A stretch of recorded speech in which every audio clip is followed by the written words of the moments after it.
저는 오늘 고난 중에 소망을 붙잡는 영적 비결이라는 제목으로 오늘 이 본문의 말씀으로 함께 은혜를 나누고자 합니다. 여러분, 애가는 슬픈 노래.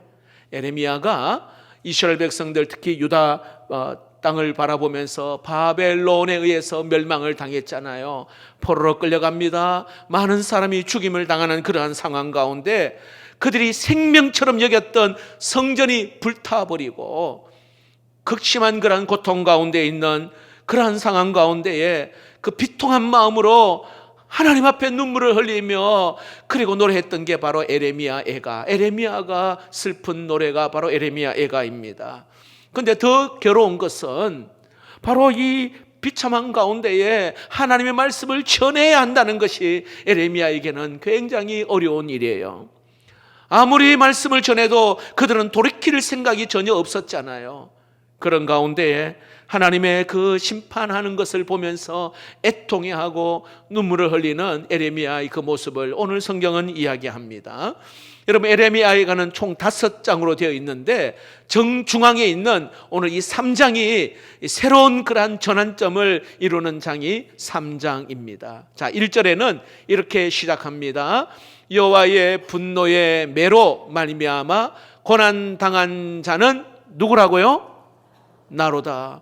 고난당하는 자가 나라고 이야기합니다. 지금 이스라엘 백성들이 죄로 말미암아 심판을 받고 고난당하고 있는데 에레미야는 이 모든 심판과 이 고난이 나의 심판이요 나의 고난이라 이렇게 떠안고 있는 그런 내용이 1절에 이야기합니다. 그리고 2절부터 18절까지는요 어떤 고난이 있는지에 대하여서 아주 적나라하게 기록하고 있어요. 육체적인 고난은 있고, 그리고 영혼의 고난이 있고, 심리적인 고난도 있고, 정신적인 그런 고난이 쫙 기록되어 있는 게 18절까지의 내용입니다. 근데 여러분, 그 내용을 가만히 1절을 아까 좀 전에 보셔서 알겠지만 고난을 주는 자가 누구냐 하면 하나님이라 이렇게 말해요. 하나님의 분노로 말미암아 에레미야가 고난당하고 있다. 1절에 그렇게 시작합니다. 그래서 여러분 이 18절에 한번 보시면은 에레미야가 어느 정도까지 힘드냐 하면 18절을 한번 보겠습니다. 읽어봅시다. 시작. 스스로 이러기를 나의 힘과 여호와께 대한 내 소망이 끊어졌다 하였도다. 이제는 더 이상 살아갈 이유조차 없는 절망적인 상황을 오늘 에레미야가 마지막에 고백하고 있습니다. 자, 그런데요 놀라운 것은 19절, 오늘 읽었던 이 19절부터 반전이 일어납니다. 깊은 그런 절망 가운데 이 광명의 빛이 비쳐요. 그 깊은 그런 고난 가운데에 소망의 빛이 오늘 에레미야에게 드려짐을 볼 수가 있습니다. 에레미야는 바로 이 고난 가운데에 무엇을 붙잡았는지 오늘 그 영적 원리를 같이 나누게 되는데요, 오늘 이것은 오늘 저와 여러분에게도 이 땅을 살아가는 가운데 고난을 또 지나가는 가운데에 오늘 우리가 이 고난 중에 소망을 붙잡을 수 있는 영적 비결, 여러분 꼭 이 말씀을 나의 말씀으로 받으시고 어려운 가운데에 소망의 하나님을 붙잡는 은혜가 있기를 주의 이름으로 축복합니다. 자, 오늘 이 에레미야가 붙잡았던 이 소망, 첫 번째는요 고난을 토로하면서도 언약의 기도를 놓치지 않는 것입니다. 읽어봅시다. 시작. 고난을 토로하면서도 언약의 기도를 놓치지 않는 것입니다. 자, 에레미야는 슬프고 애통스러운 그러한 상황들을 그가 노래하면서 이렇게 토로하잖아요. 근데 놓치지 않는 게 뭐냐면 하나님의 언약을 붙잡는 기도를 에레미야가 했다는 겁니다. 19절, 20절을 성경은 말씀하는데 한번 확인해 보겠습니다. 같이 읽어봅시다. 내 고초와 재난 곧 쑥과 담즙을 기억하소서. 내 마음이 그것을 기억하고 내가 낙심이 되오나. 자, 이게 보시면 기억하소서가 2번 나오잖아요. 앞에 기억하소서는 하나님 재난, 고초, 쑥과 같은 이 쓰디신 그러한 아픔들 주님 기억해 주십시오. 앞에 기억. 뒤에는요 내 마음이 그것을 기억하고 내가 스스로 기억한다라고 하는 게 뒤에 기억입니다. 여러분, 우리가 꼭 알아야 될 것은요, 스스로 기억하는 사람은 뒤에 보세요. 내가 낙심이 됩니다. 마음이 무너져요. 내가 기억하는 것, 스스로 기억하는 것, 낙심이 되고 절망이 있습니다.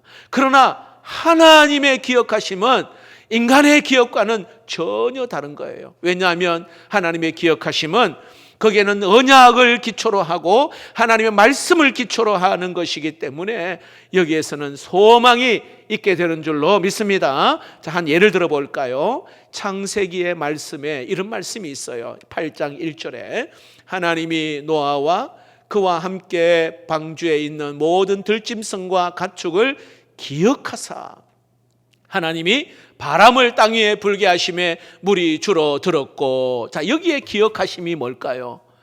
홍수 심판을 기억한다는 것이 아니라 노아와 맺은 언약을 여기에 기억하였다 말합니다. 그러니까 하나님께서 노아의 홍수의 물도 줄어들게 하고 이 노아의 8가족을 구원하셨어요. 이게 하나님의 기억하심이. 또한 출애굽기에 또 이런 말씀이 있어요. 같이 한번 읽어봅시다. 시작. 하나님이 그들의 고통 소리를 들으시고 하나님이 아브람과 이삭과 야곱에게 세운 그 언약을 기억하사. 여기 하나님의 기억하시면 이스라엘 백성들이 애굽에서 고통 가운데 절규하는 것을 말하는 것이 아니라 아브람과 이삭과 야곱과 맺은 그 언약을 여기에 기억하셨다. 완전히 다르죠, 여러분. 내가 옛날에 고통받은 거 기억하면 낙심이고 절망인데 하나님이 오늘 여기에 기억하시니까 이것이 오히려 소망이 된다는 거. 그래서 여러분 기도하실 때에 하나님의 기억하심을 붙잡고 그 언약을 말씀을 붙잡고 기도할 수 있기를 주의 이름으로 축복합니다. 여러분, 우리가 인생을 살다 보면 여러분 많은 고난 어려움 여기 없는 사람 아무도 없어요. 말 못할 그러한 고통과 어려움 이미 과거에 지나간 분도 있고 지금 이 고난과 아픔이 지나가고 있는 분도 계십니다. 에레미야는 주변의 환경으로 인하여 그는 고통을 받습니다. 사도 바울은 복음 전하는 것 때문에 고난을 받고 욥은 특별한 이유도 없어요. 이유를 알 수 없는 고난이 욥에게 찾아왔습니다. 자, 이렇게 우리가 고난이나 고초가 찾아왔을 때에 우리의 아픈 마음을, 나의 낙심한 이 마음을 오늘 여기 하나님 앞에 토로하며 기도해야 한다는 것을 이야기합니다. 자, 어떤 분은 이런 이야기예요. 목사님, 내 마음의 감정을 다 토로하는 거 이거 잘못된 거 아닙니까? 이거 믿음 없는 거 아닙니까? 이렇게 질문하는 분이 있어요. 그렇지 않습니다, 여러분. 하나님은 내 마음의 지금 그 중심, 그 아픔 하나님은 다 알고 계시는 줄로 믿습니다. 그래서 내가 당하는 좀 전에 고초, 고난, 재난, 쑥, 담즙과 같은 그런 쓰디쓴 그런 어려움들 이거 하나님 앞에 다 토로하는 거 여러분 전혀 문제가 되지 않습니다. 자, 그러나 꼭 기억하십시오. 우리의 감정을 있는 그대로 하나님 앞에 토설하더라도 우리가 놓치지 말아야 될 것은 바로 언약을, 하나님을 붙잡는 그러한 기도가 꼭 필요하다는 거예요. 좀 전에 예레미야가 하나님 기억하여 주옵소서. 한번 따라해 봅시다. 하나님 기억하여 주옵소서. 자, 예를 들어 설명하겠습니다. 할렐루야 교회의 원로 목사님이신 김상봉 목사님이 설교를 하면서 성도들에게 이런 이야기를 했어요. 힘들어 죽겠다. 더워 죽겠다. 이거는 원망이라는 거예요. 그런데 힘들어 죽겠습니다, 주님. 더워 죽겠습니다, 주님. 이거는 기도라는 거예요. 기도. 여러분 이해가 되십니까? 우리가 때로는 이 땅을 살아가는데 여러분 고통과 그 어려움들, 여러분 때로는 신음 소리조차 나지 않는 그런 상황들이 있잖아요. 그런데 그 순간에도 주여 하는 그 한마디, 그리고 아버지라고 하는 그 한마디, 여러분 잘 아시겠지만 뭐 다른 기도도 없어요. 그냥 주여, 여러분 그 주여 하라는 그 고백 속에는 하나님이 나의 주인이십니다. 나는 당신의 종입니다. 하나님은 나의 아버지십니다. 나는 그 하나님의 자녀입니다. 이게 여러분 주여 그리고 아버지라는 그 의미 속에 다 포함되는 것이에요. 그래서 여러분 그 한마디가 바로 이 고난 중에서도 소망으로 이끌어갈 수 있는 바로 이 언약의 기도라고 하는 겁니다. 이 시간 여러분 우리의 깊은 그 아픔을 하나님 앞에 토로하실 때에 여기에 언약의 기도를 꼭 빠지지 않고 하나님 기억해 주옵소서, 하나님 불쌍히 여겨 주옵소서. 이 기도를 통하여 여러분 이 고난 중에도 소망의 자리로 나아갈 수 있기를 주의 이름으로 축복합니다. 두 번째로 오늘 이 에레미야가 또 오늘 우리가 고난 중에 소망을 붙잡는 비결은 따라해 봅시다. 여호와의 성품을 생각하는 것입니다. 여러분 오늘 우리가 에레미야가 3장을 보고 있는데요, 21절이 오늘 에가서 전체의 중요한 전환점이 21절이에요. 읽어봅시다. 시작. 이것을 내가 내 마음에 담아 두었더니 그것이 오히려 나의 소망이 되어 사옴은. 자, 여기 보니까 담아 두었다는 말이 있잖아요. 이 말의 뜻은요, 새기다, 되새기다, 생각하다라는 뜻이 담겨져 있습니다. 자, 보세요. 에레미야는요, 완전히 무너진 예루살렘을 보면서 낙심이 되었단 말이에요. 힘을 잃어버리고 소망마저 끊어져 버렸다 합니다. 자, 그런데 이것을 마음에 담아두었다 오늘 이야기합니다. 그리고는 완전히 전환점이 일어났어요. 이것을 마음에 담아두었다. 여러분 에레미야가 생각한 이것이 뭘까요?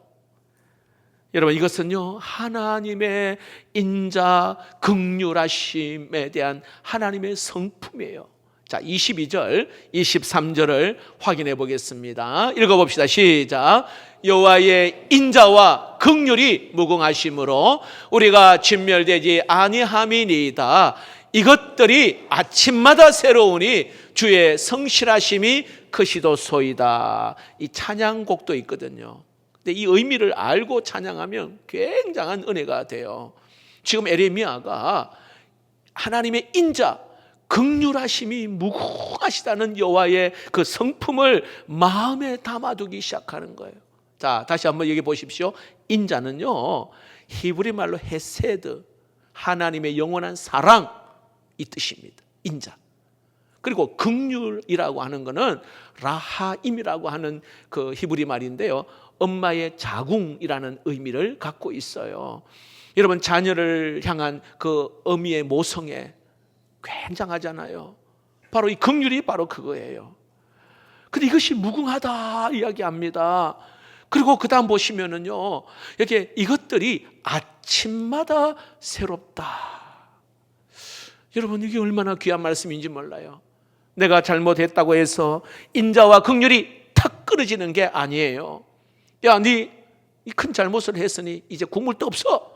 이것이 아니라 그 다음 아침에 일어나 보니 하나님의 인자와 긍휼하심이 새롭게 나에게, 아니 그전에도 있었지만 아침마다 새로운 거예요. 인자와 긍휼. 아침에 일어나니 그렇게 원망하고 불평한 이스라엘 백성들에게 만나와 메추라기가 풍성하게 있더라는 거예요. 이게 바로 아침마다 새로우니. 여러분 하나님의 인자와 긍휼은 무궁하고 날마다 새로움을 믿으시기를 축복합니다. 자, 한 걸음 더 나아가 그 다음 보세요. 주의 성실하심이 크다 이야기합니다. 성실하심. 자, 이것을 다른 말로 하면 하나님의 신실하심을 이야기합니다. 하나님의 신실하심. 좀 더 설명을 위해서 여러분 디모데 후서는 사도 바울이 마지막 지은 서신이 디모데 후서거든요. 죽음을 앞두고 쓴 서신이 디모데 후서입니다. 그런데 지금까지 그 노년에 자기 인생을 딱 돌아보면서 이 사도 바울이 했던 고백이 하나가 있어요. 디모데 후서 2장 14절인데 굉장한 은혜가 돼요. 우리는 미쁨이 없을지라도 주는 항상 미쁘시니 자기를 부인할 수 없으시리다. 자, 이게 어떤 뜻이냐? 여기 미쁨이라는 말이 하나님의 성실, 신실하고 하는 그런 뜻입니다. 자, 자, 이 고백이 어떻게 나왔냐면 사도 바울은 복음 전하는 일에 열심을 다했단 말입니다. 그리고 돌아보니 너무 부족하거든요. 너무 하나님 앞에 연약하고 부끄러운 게 많단 말입니다. 그러면서 그가 고백하는 것은 하나님, 내가 여기까지 올 수 있는 것은 여기에 나의 미쁨이 있어서가 아닙니다. 내가 신실해서가 아닙니다. 우리 주님의 미쁘심 때문, 신실함 때문입니다. 이 고백이 오늘 사도 바울의 고백이에요. 여러분의 고백이 되기를 축복합니다. 우리 주님의 신실 성실함 때문입니다. 사도 바울이 그렇게 고백합니다.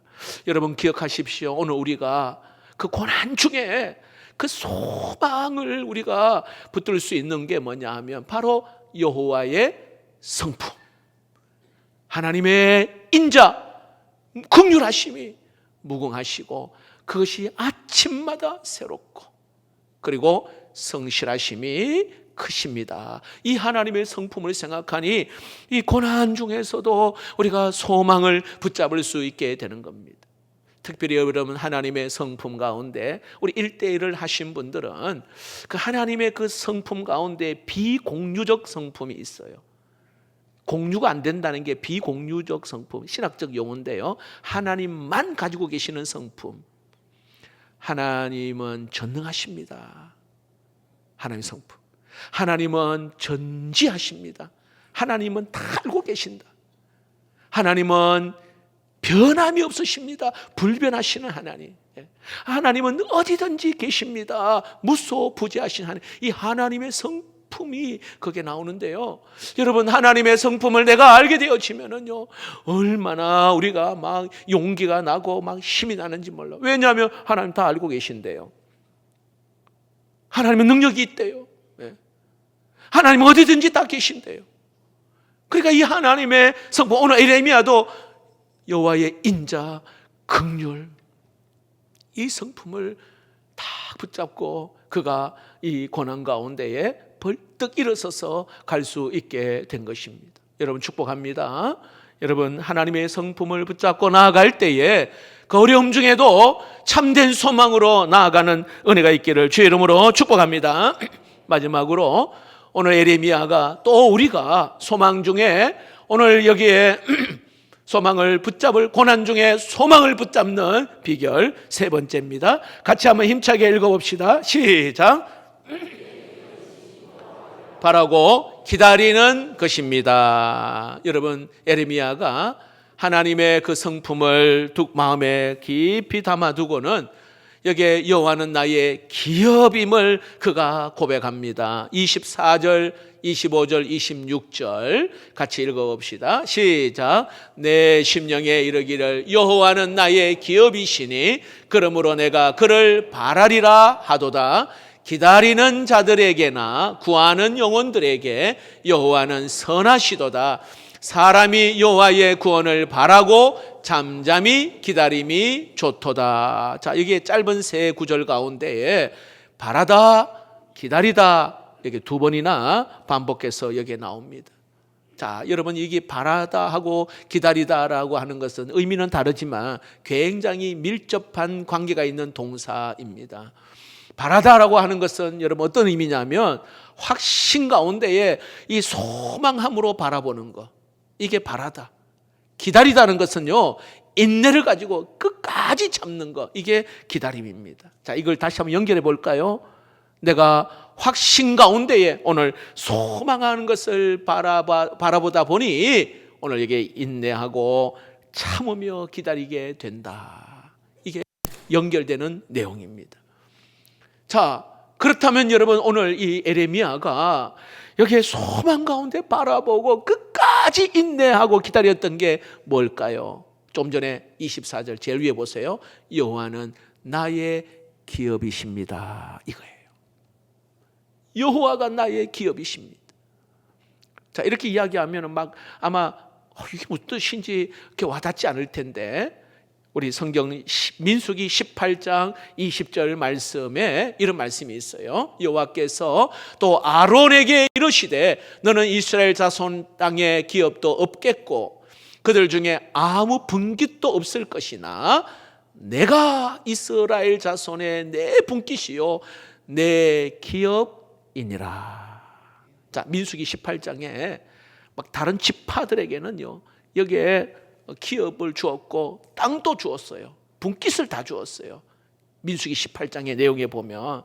왜냐하면 인간은요 뭔가 눈에 보여야만이 경작할 땅이 있어야 안정감이 있잖아요. 자, 그런데 하나님이 다른 모든 지파에게는 분깃을 줬고 기업도 줬는데 아론과 그 후손 레위 지파에게는 땅도 주지 않고 여러분 분깃도 주지 않았어요. 그러면서 하시는 말씀이 내가 하나님이 너희들의 분깃이요 너희들의 기업이다.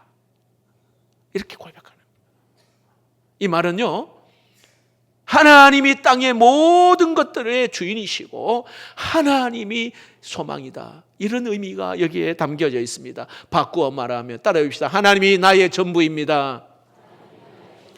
하나님이 나의 모든 것 되십니다.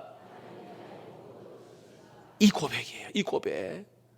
다시 한번 24절을 보면은 에레미야가 고백을 하잖아요. 여호와는 나의 기업이시니. 이 말은 여호와가 나의 전부입니다. 자, 보세요. 에레미야가 바로 이걸 깨달은 거예요. 하나님이 나의 전부입니다. 이것을 깨달으니까요 응답될 때까지 그는 소망 가운데 주님을 바라보고 끝까지 인내하고 기다리겠다고 그가 결단하고 있는 겁니다. 자, 오늘 예배드리는 우리 성도님들, 현실적으로 참 우리 앞에 다가오는 여러 가지 어려움들, 여러분 참 하나님의 뜻을 또 잠잠히 기다리고 있는 분도 있습니다. 근데 우리에게는 뭔가 빨리 뭔가 결과가 났으면 좋겠고 뭔가 내 눈에 열매가 눈에 보였으면 참 좋겠는데 그러지 않는 상황도 있어요. 그러나 여러분 꼭 기억하십시오. 이거 말로는 하나님 나의 전부입니다. 그렇게 고백을 자주 하고는 가만히 보니까 내 뜻대로 내 방법대로 앞서서 행하는 일들이 굉장히 많아요. 얼마 전에 우리나라 자살 통계를 보고 제가 깜짝 놀랐어요. 제일 많이 하는 연령대가 80대 이상, 두 번째가 70대 이상이었어요. 70 넘는 분들이 왜 그렇게 목숨을 끊을까? 여러분 왜 그럴까요? 아마 다 느낀 거예요. 외로움과 소외감. 그러나 여러분 더 깊이 그 내면 안에 깊이 들어가 보면은요 뭐가 있는 줄 아세요? 허무함, 공허함이 있어요. 깊이 들어가면 지금까지 인생을 살면서 젊음을 들였단 말입니다. 명예를 위해서 살았고 때로는 건강이 나의 기업이었고 자녀가 나의 기업이고 때로는 돈이 나의 기업이었단 말이죠. 그러나 여러분 시간 세월이 흘러가니 그게 영원하지 않는단 말이죠. 영원하지 않아요. 가져갈 수 있는 것도 아닙니다.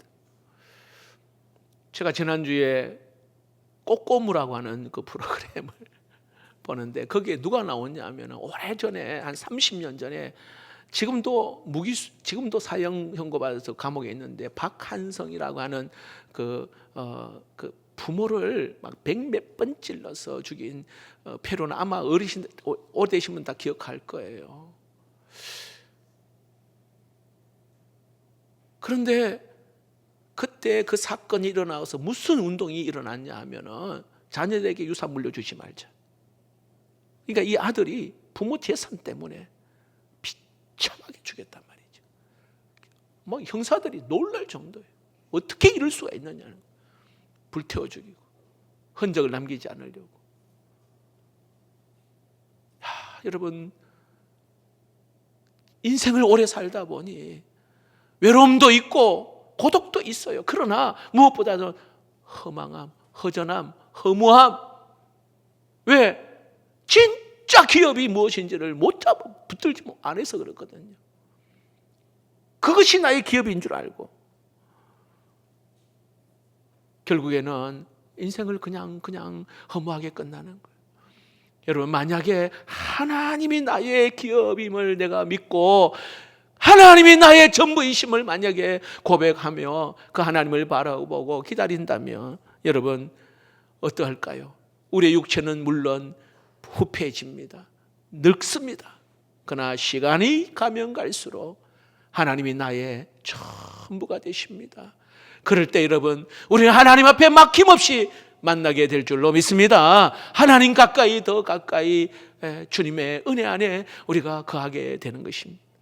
여러분, 그러므로 여호와가 나의 전부입니다, 이 고백을 하며 살아갈 때에 오늘 우리는요 더 적극적으로 그 주님을 바라보고 때로는 인내하고 참고 기다릴 수 있게 된다는 것을 오늘 말씀하고 있습니다. 말씀을 맺겠습니다. 여러분, 에레미야가 오늘 3장 그 1절에 여기에 나는 하나님의 모든 저주 이 고난을 받은 자입니다, 이 에레미야가 자기 자신이 바로 그러한 자라 이야기합니다. 그러다 보니까 힘도 잃고 소망도 다 끊어진 상황. 그런데 예레미야가 그 고난 중에도 오늘 소망을 그가 붙잡을 수 있는 것은 이 고난을 토로함이마는 뭐예요? 언약의 기도. 아버지 하나님 기억해 주옵소서. 언약의 기도를 예레미야가 합니다. 그리고 하나님의 성품을 마음에 담아 두었어요. 여호와의 인자 긍휼하심이 무궁하고, 아침에 보니까 또 그 인자와 긍휼하심이 있단 말이죠. 하나님의 성실하심이 크십니다. 그리고는 고난 가운데 소망으로 나아갑니다. 그리고 여기에 하나님이 나의 기업이십니다, 이렇게 바라보고 기다립니다. 나의 전부이십니다. 여러분, 이 놀라운 이 고백이 저와 여러분의 고백이 되고, 여러분 지금의 상황 여러분 잘 견뎌 이겨내시되, 여러분 오늘 여기의 말씀처럼 정말 언약의 기도를 하시고 하나님의 성품을 붙잡고 여러분 기도하시고 하나님이 나의 전부임을 고백하는 믿음이 있기를 주의 이름으로 축복합니다.